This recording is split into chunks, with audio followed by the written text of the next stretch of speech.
Abra a tua Bíblia no livro de Efésios, capítulo 1, versículo 18. Carta de Paulo à igreja de Éfeso, capítulo 1, versículo 18.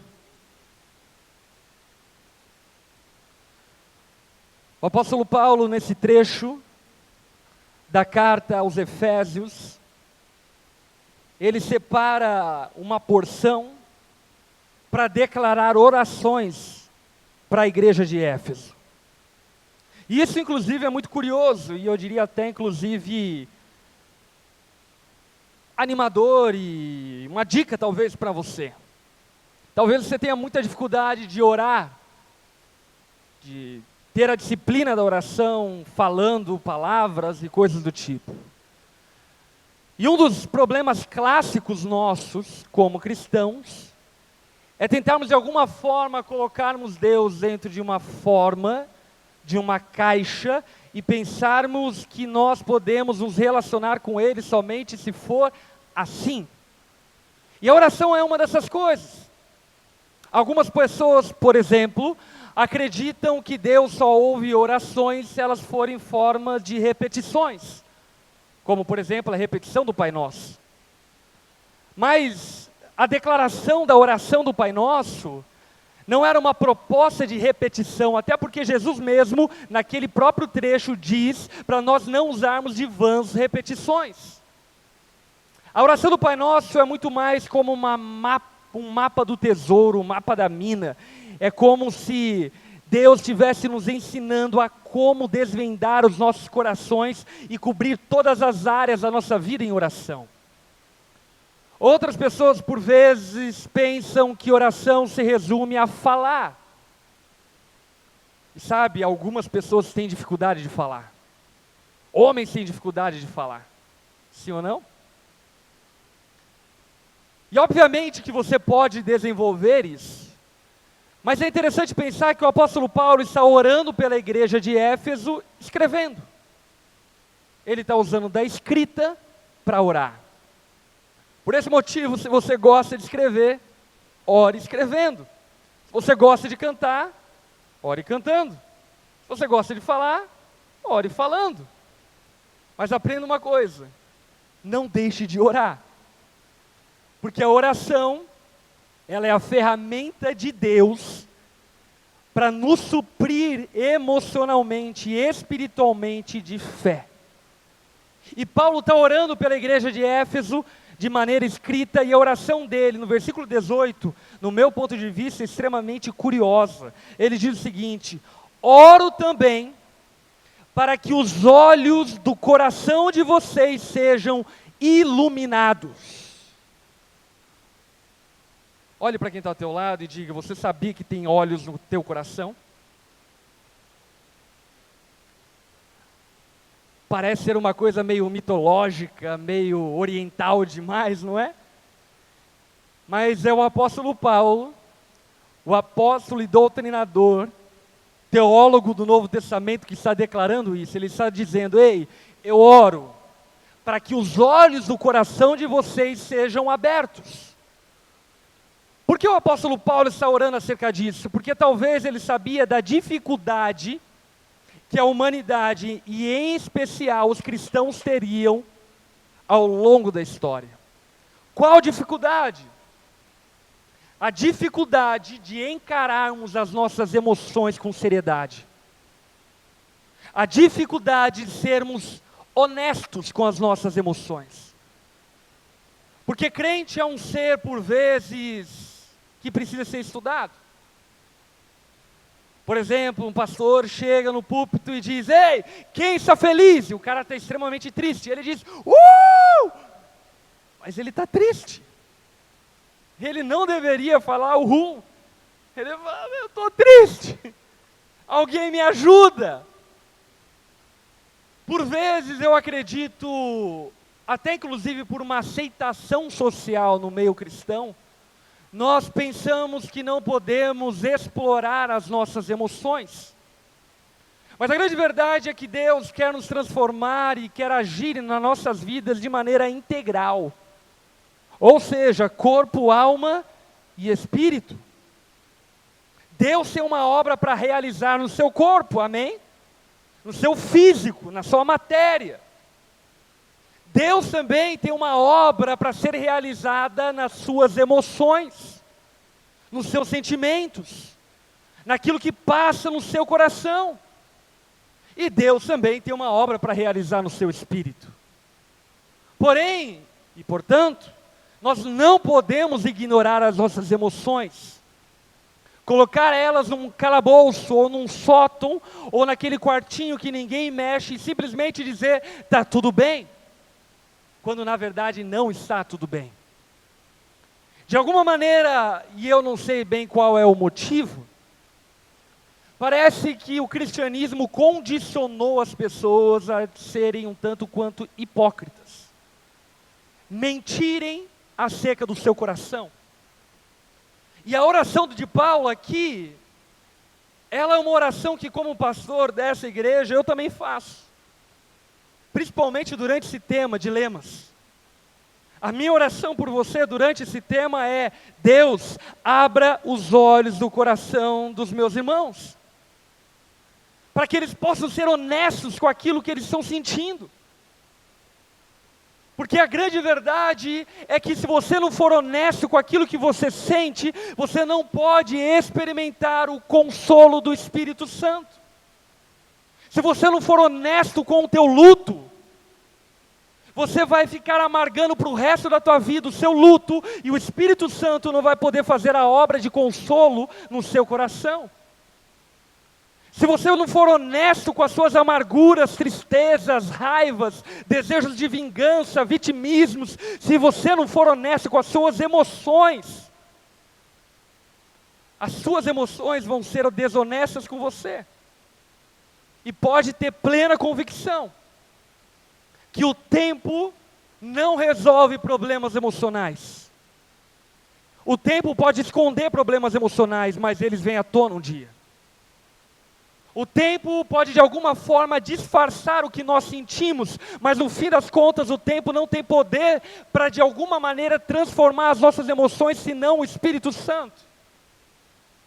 Por esse motivo, para a introdução desse tema, a minha oração por vocês é: sejam honestos consigo mesmos, e se permitam se entristecer, se permitam se alegrar, se permitam sentir raiva, se permitam a sentir o que você sente, porque não é pecado você sentir o que sente.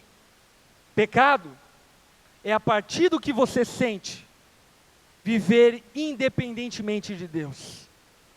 Portanto, lance sobre Deus todas as suas fraquezas, lutas e dificuldades, porque Ele cuida de cada um de nós e transforma as nossas emoções negativas em emoções positivas de fé e esperança acerca do futuro. Amém? Dito isto, abra a tua Bíblia no Salmo capítulo 42. Salmos capítulo 42. O título de hoje, daquilo que nós vamos conversar é: não transforme as suas lágrimas em alimento. Não faz bem para a saúde. Amém? Olhe para quem está do seu lado e diga a essa pessoa: não transforme suas lágrimas em alimento, nem seu suor. Não coma o seu suor. Amém? Salmo capítulo 42 é um salmo que acerca de quem o escreveu é uma incógnita. Muitos teólogos acreditam que é o salmista Davi, outros acreditam que é um levita comum, outros ainda acreditam que é alguém da descendência dos coraitas, que de alguma maneira escreveu e entrou dentro desse catálogo de canções e poemas dedicados ao Senhor. Eu fico com a tese que esse salmo foi escrito por Davi por alguns motivos, mas enfim, não entra aqui no mérito. Agora, esse salmo ele é muito poderoso porque ele fala acerca da dor. E particularmente eu amo o compêndio do livro de Salmos. Eu amo porque o livro de Salmos nos humanizam. E parece que por vezes nós temos dificuldade de sermos seres humanos. Queremos ser Iron Man, Incrível Hulk, Mulher Maravilha. Queremos ser Mulher Gato, Batman, mas temos dificuldade de aceitarmos o fato de que nós somos seres humanos, e como seres humanos passamos por tristezas, lutas, dificuldades, e o Salmo como um todo, de alguma forma, nos coloca nessa posição de seres humanos. Jesus não te fez um anjo, amém? Jesus te fez ser humano, com composições muito específicas e especiais, que fazem de mim, de você, pessoas que sentem, pessoas que criam, pessoas que inventam, pessoas que conseguem transformar dor em arte, pessoas que conseguem transformar tristeza em testemunho. Porque nós não somos anjos, nós somos seres humanos. Você que lidera dentro da igreja, deixa eu, inclusive, fazer essa afirmação para você, porque você é mais ainda tentado a tentar ser um anjo. Você é um ser humano. É normal a tua esposa brigar com você e você sentir raiva. O que não é normal é agredir ela. É normal alguém te fechar no trânsito e você querer matar quem te fechou no trânsito. Não é normal você matar quem te fechou no trânsito. É normal algum amigo seu morrer, falecer, o seu cachorro, o seu gato, e você se entristecer. É normal. Não é normal você se dar a tristeza ao ponto de esquecer de viver. Portanto, faz parte da nossa natureza sentir. E um dos sentimentos que na nossa natureza nós estamos, de certa maneira, condicionados a sentir, é o sentimento da tristeza. Quantos aqui estão passando por momentos de profunda tristeza por algum motivo, seja familiar, financeiro, doença, enfim, quando estão passando por momentos de tristeza, levante sua mão. Amém, você é um ser humano, não tem nada de errado com isso. E no nome de Jesus, hoje, o Espírito Santo vai te ensinar qual é o lugar de se entristecer. Em qual lugar que você deve colocar a sua tristeza. E esse salmo é muito rico nesse conselho. Está aberto o Salmo capítulo 42? Olha como o salmista começa escrevendo esse salmo. Como a corça anseia por águas correntes, a minha alma anseia por ti. Ó Deus, a minha alma tem sede de Deus, do Deus vivo.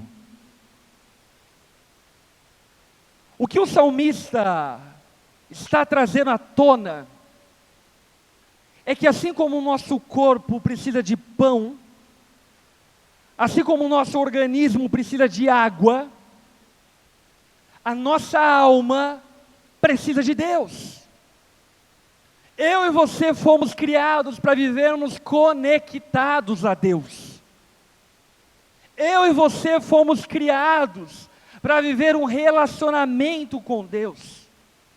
E nesse relacionamento, nesse lugar de encontro, nesse lugar de comunhão, nessa mesa, a minha alma e a sua alma é saciada.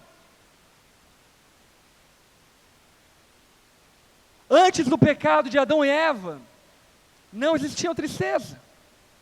Por qual motivo? Porque o homem ainda estava atrelado e mergulhado na presença de Deus.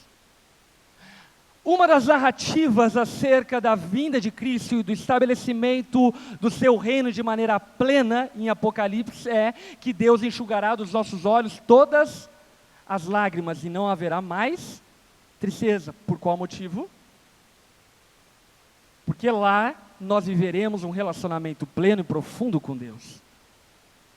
Portanto, algo que você precisa entender, e é o que o salmista está querendo destacar aqui, é que a fonte da tristeza, na verdade, não é uma fonte, é uma ausência. Nós nos entristecemos, não porque estamos ligados a uma fonte de tristeza, mas porque nós nos desligamos de uma fonte de alegria. Nós sentimos tristeza e de alguma maneira a tristeza nos toma de assalto, não porque nós somos azarados, e porque nossa vida não presta, e porque nós nascemos no Brasil, e porque isso, e porque aquilo, não! Nós sentimos tristeza, porque a nossa alma está desconectada do Deus vivo. E o que o salmista está dizendo aqui é uma verdade épica, histórica, universal, que você não pode ignorar. A sua alma tem sede de Deus. Tente tapar todos os buracos da sua tristeza, com imoralidade sexual, ou até com uma sexualidade saudável, com filhos, com casamento, com trabalho, com riqueza. Tente suprir a sua carência emocional em qualquer outro lugar, e você não vai suprir, porque a tua alma tem sede de Deus. Existe algo em mim e em você que anseia por Deus, e eu amo essa figura que o salmista traz. Assim como a corça anseia por águas, o meu coração, a minha alma anseia por ti. Sabe por que eu amo isso? Porque em outubro eu tive o privilégio de ir em Israel, e eu fui até esse lugar deserto que o salmista está citando aqui. É o deserto do En-Gedi. Lá no deserto do En-Gedi, você consegue olhar ao seu redor e perceber de maneira muito clara, palpável, que não existe vida naquele lugar. É um lugar desértico. Não existe água. E curiosamente, eu estava andando no deserto do En-Gedi, de repente nós chegamos em um lugar onde artificialmente o parque que havia sido feito ali naquele deserto colocou um cano de irrigação para irrigar árvores que foram plantadas lá. Então tinha um cano de irrigação com pequenos furos que ficavam vazando água para irrigar aquelas árvores. E cara, foi profundo, porque nós havíamos acabado de ler o Salmo 42, e aí nós estávamos voltando e vimos aqueles valos de irrigação com aqueles canos, e adivinha o que estava lá? Uma corça. Uma corça, só para você saber, não é um pássaro, ok? Uma corça é uma espécie de cervo,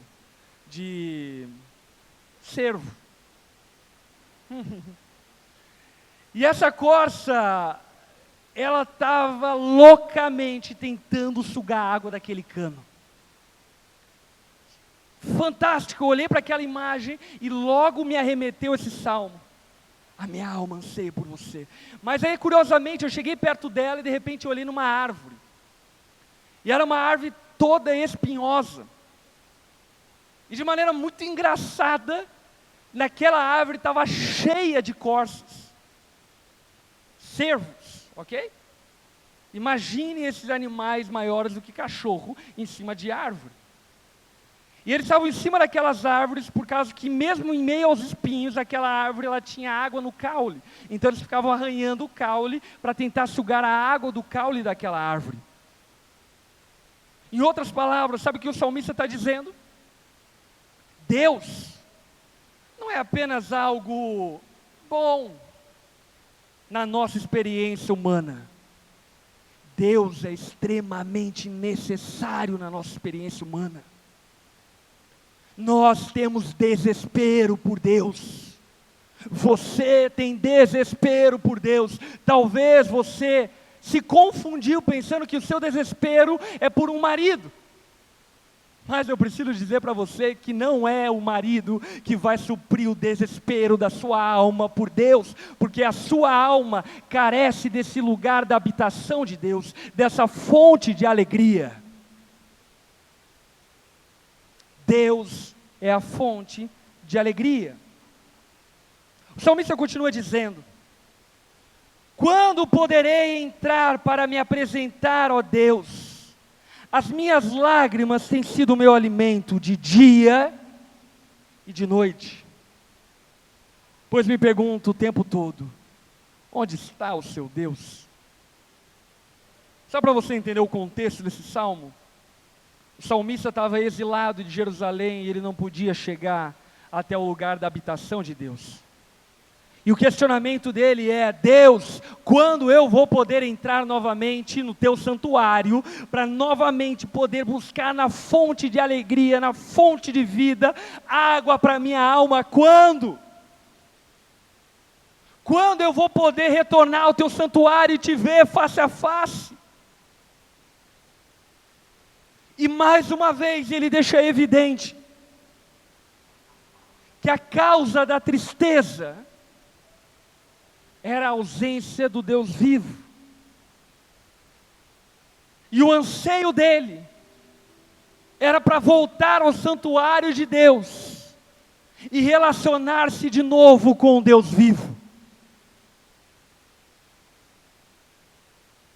O que é poderoso pensar é que dentro da consciência judaica se entendia que a presença de Deus estava num lugar restrito, chamado Santíssimo Lugar.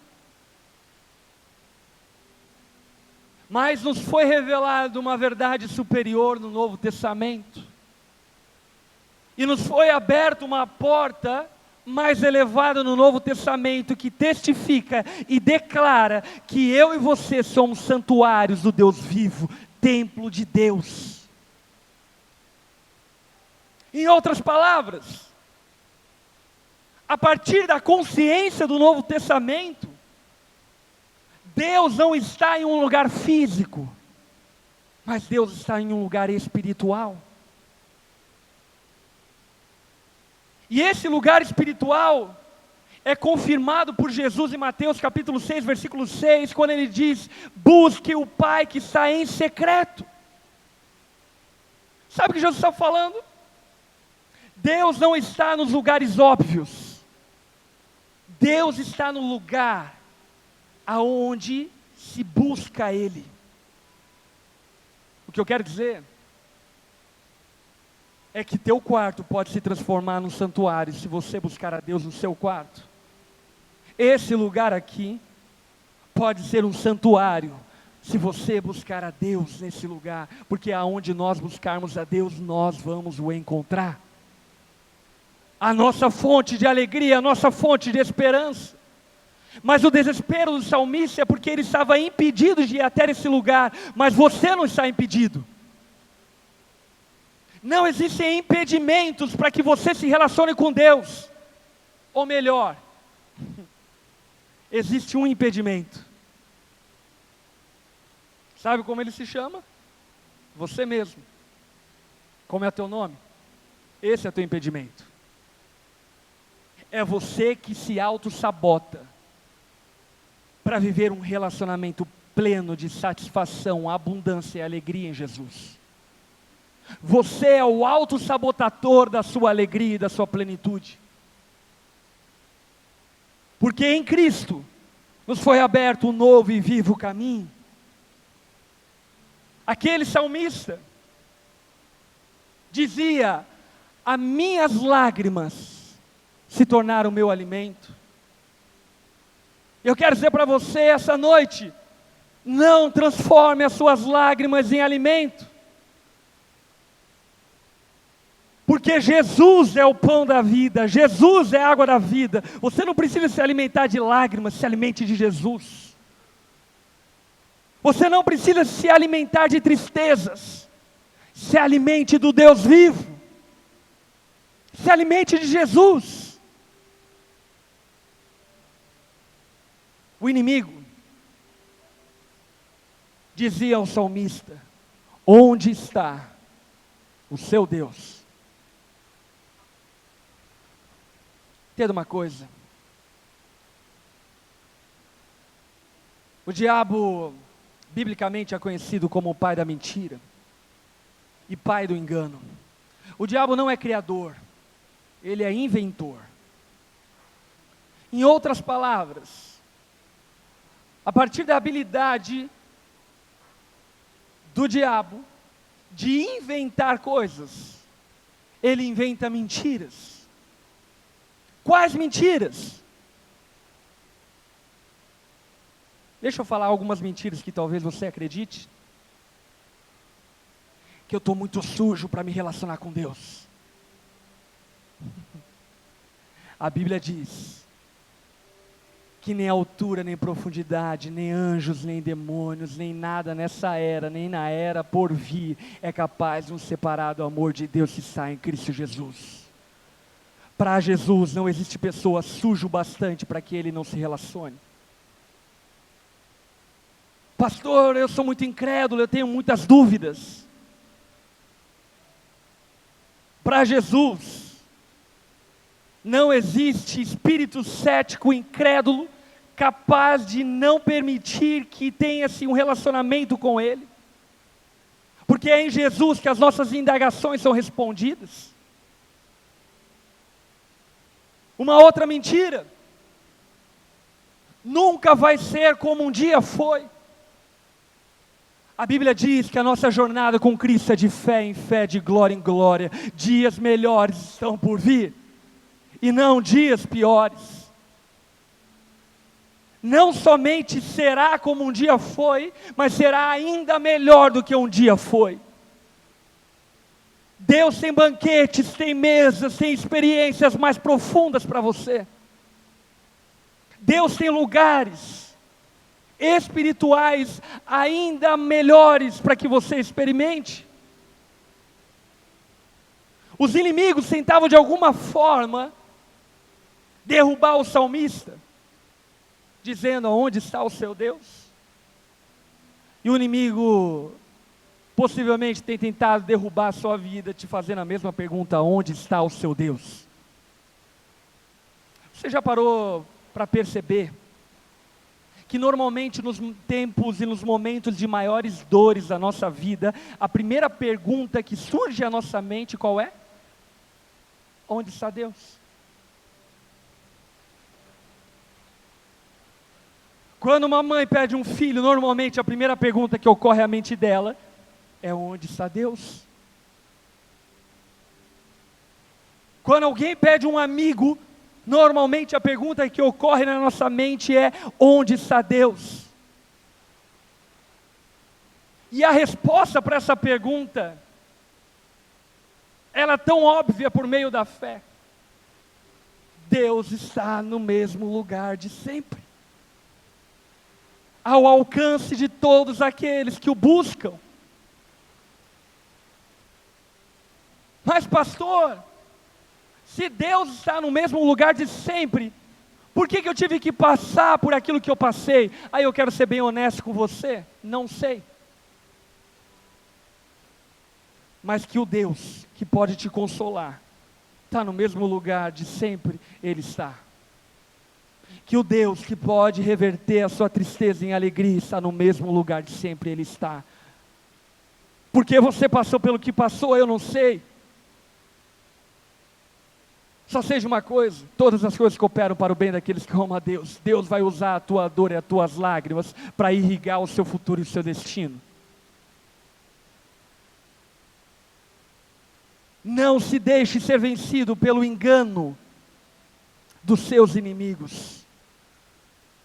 O salmista diz: quando me lembro dessas coisas, choro angustiado, pois eu costumava ir com a multidão, conduzindo a procissão à casa de Deus, com cantos de alegria e de ação de graças em meio à multidão que festejava. Por que você está assim tão triste, ó minha alma? Por que está assim tão perturbada dentro de mim? Ei!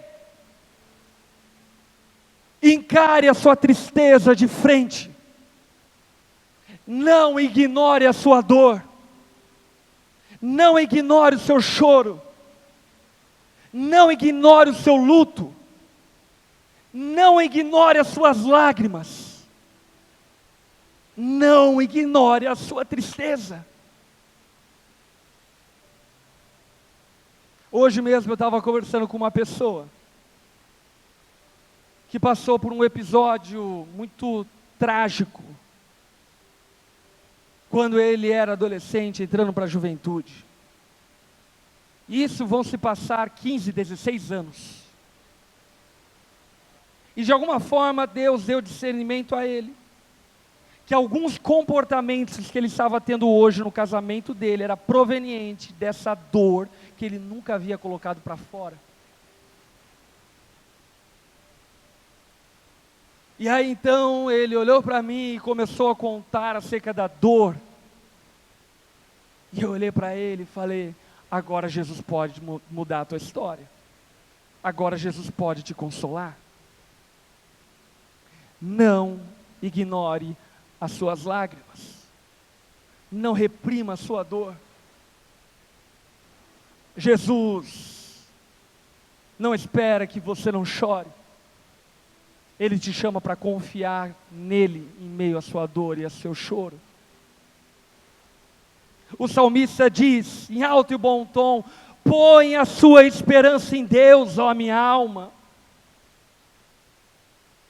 Pare de se deprimir dentro de si, coloque a sua esperança em Deus.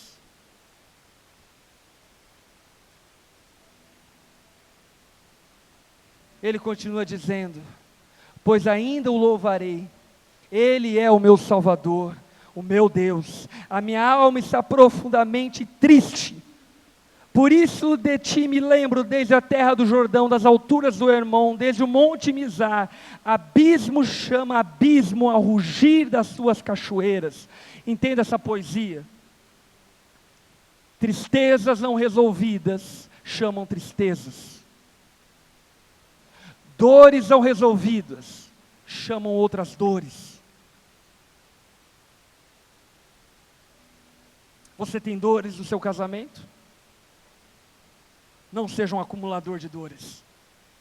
Encare a tua dor de frente. Você tem tristezas na sua história, com o seu pai, com a sua mãe? Não seja um acumulador de dores. Encare a sua dor de frente. Chegue para a tua dor e diz: por que você está assim? Por que você está assim, ó minha alma? Por que você perdeu a esperança?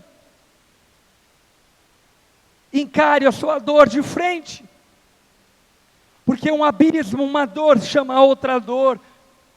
Todas as tuas ondas e vagalhões se abateram contra mim. E ele continua dizendo: conceda-me, Senhor, o seu fiel amor de dia, de noite seja comigo a sua canção, e direi: adeus, a minha rocha, porque te esqueceste de mim, porque devo sair vagueando e pranteando, oprimido pelo inimigo, até os meus ossos sofrem agonia mortal. Sobre o que o salmista estava falando aqui? Ele estava falando sobre dores psicossomáticas. Ele estava falando sobre dores que não eram tratadas ao ponto de essas dores começarem a interferir no físico dele. Você já cultivou dores emocionais ao ponto que elas se transformaram em dores físicas? É sobre isso que o salmista está dizendo. A minha tristeza não tratada, a minha tristeza não resolvida, está me corroendo. E não é meramente emocional. Eu sinto na minha carne a dor. Eu sinto nos meus ossos a dor. Eu sinto nos meus ossos a dor da tristeza não resolvida. Até os meus ossos sofrem agonia mortal. Quando meus adversários zombam de mim, perguntam-me o tempo todo: onde está o seu Deus? Por que você está assim tão triste, ó minha alma? Por que está assim tão perturbada dentro de mim? Põe a sua esperança em Deus, pois ainda o louvarei. Ele é o meu Senhor e o meu Deus.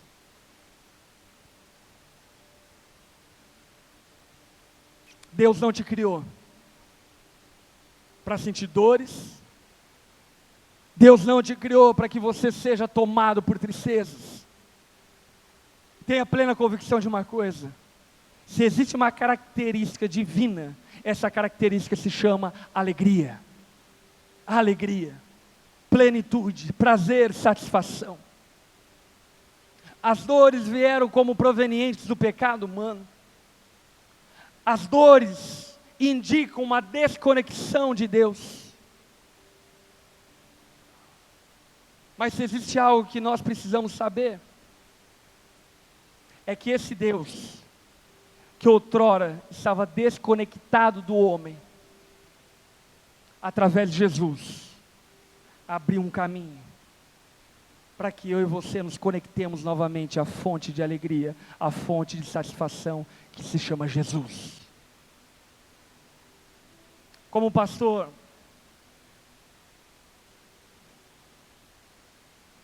eu já tive alguns momentos na minha vida bem complicados de encarar. E sem sombra de dúvida, um dos momentos mais difíceis para um pastor encarar é o velório. Velório de ovelhas, velório de amigos, velório de pai de ovelhas, enfim. Agora, eu já participei de muitos velórios. Eu lembro, por exemplo, de um velório que nós, como Onda Dura, enfrentamos de uma ovelha nossa, de um irmão nosso, que faleceu há 9 anos atrás. Um menino novo que foi eletrocutado e morreu. E nós fomos no velório dele. E eu fiz o velório dele, e a igreja estava lá. E sabe de uma coisa? Não de maneira mentirosa, mas de maneira muito honesta. Mesmo em meio a mergulhar naquela dor, a esperança de Deus jorrava daquele lugar. E eu não consigo explicar para você, porque era como se alguma lágrima corresse dos olhos e prontamente o Espírito Santo enxugasse essas lágrimas, sabe? É como se a dor abatesse e ao mesmo tempo o Espírito Santo arrancasse essa dor. E mesmo estando num momento tão difícil como o momento de um velório, a mãe daquele menino ativou sua fé. O pai daquele menino encontrou Jesus. Deus agiu profundamente naquele velório, e aquilo que parecia ser um lugar de dor se transformou num lugar de risos e sorrisos, porque Jesus estava lá. Mas eu também tive a experiência de participar de alguns velórios, aonde não existia esperança alguma, aonde os pais eram céticos e incrédulos, os familiares eram céticos e incrédulos. E meu irmão, vou dizer algo para você, eu nunca fui num lugar de tamanho desespero quanto aquele lugar. Sabe por quê? Porque simplesmente Jesus não tinha sido convidado para participar daquele velório. O que eu quero dizer para você é que nós vamos passar por momentos de vales, tristezas e dores. Isso é inerente à vida humana. Mas nós temos a fonte de alegria que se chama Jesus, que é poderoso para transformar o pranto em alegria, que é poderoso para enxugar toda a lágrima dos nossos olhos, que é poderoso para transformar o desespero de uma mãe em esperança, que é poderoso para transformar o luto em expectativas de vida eterna. Por isso a questão que nós salientamos aqui durante esse tema, tristeza, é: com quem você vai passar os momentos tristes da tua vida? Eu escolhi passar com Jesus. E eu tenho experimentado o consolo do Consolador. Em meio às tragédias, incertezas, inseguranças, dores, frustrações, decepções da minha vida, o Espírito Santo prontamente tem cuidado do meu coração e transformado o meu choro em sorriso, a minha lágrima em esperança.